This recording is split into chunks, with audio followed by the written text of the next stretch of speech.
Pagbasa ng mga salitang nagsisimula sa titik H at gumagamit ng pantig na ha, he, hi, ho, at hu.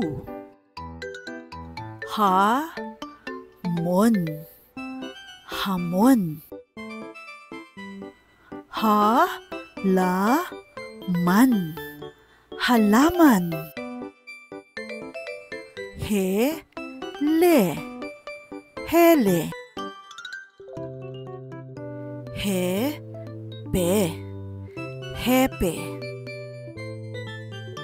Hi, lo, hilo.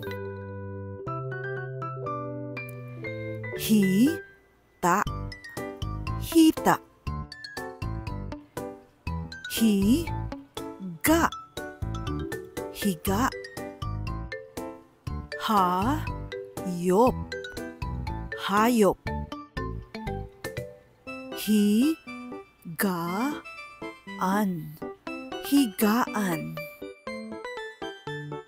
Hi, pon, hipon. Hi, to, hito. Ho, len, holen.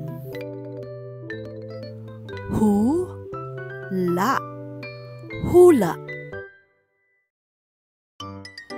Hu, gas, hugas. Hu, log, hulog. Ha, lik, halik. Ha, ngin, hangin. I, ha, iha. I, ho, iho. Ha, ri, hari.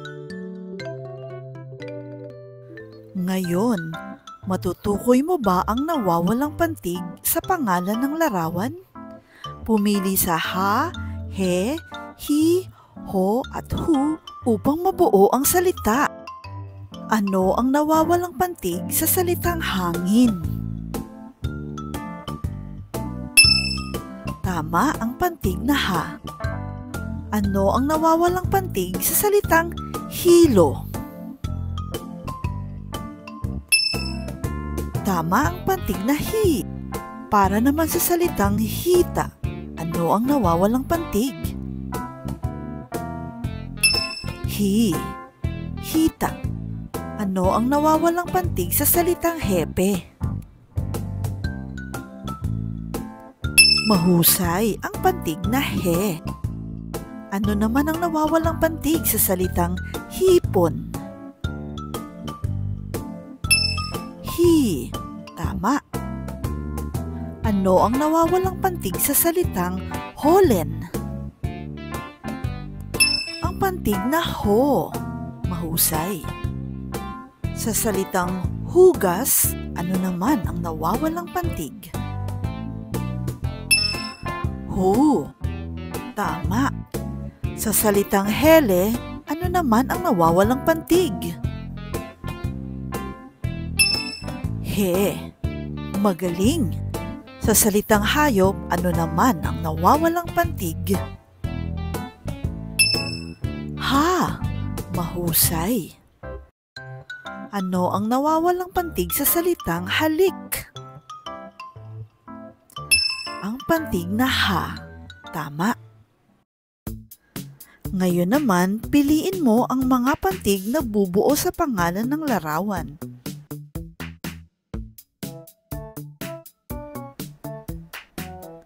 Hu, log.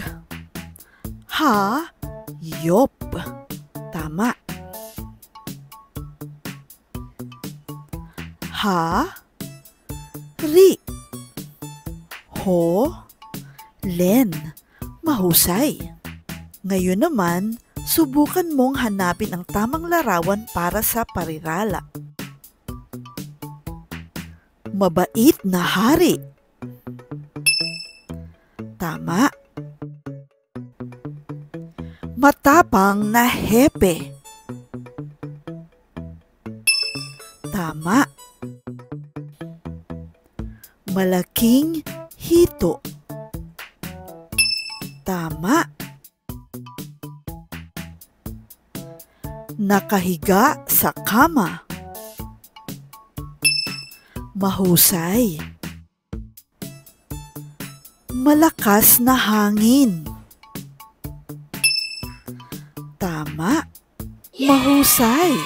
Ikaw ay nakapagbasa ng mga salitang nagsisimula sa titik H, nakabuo ng mga salita at nakaunawa ng mga parirala.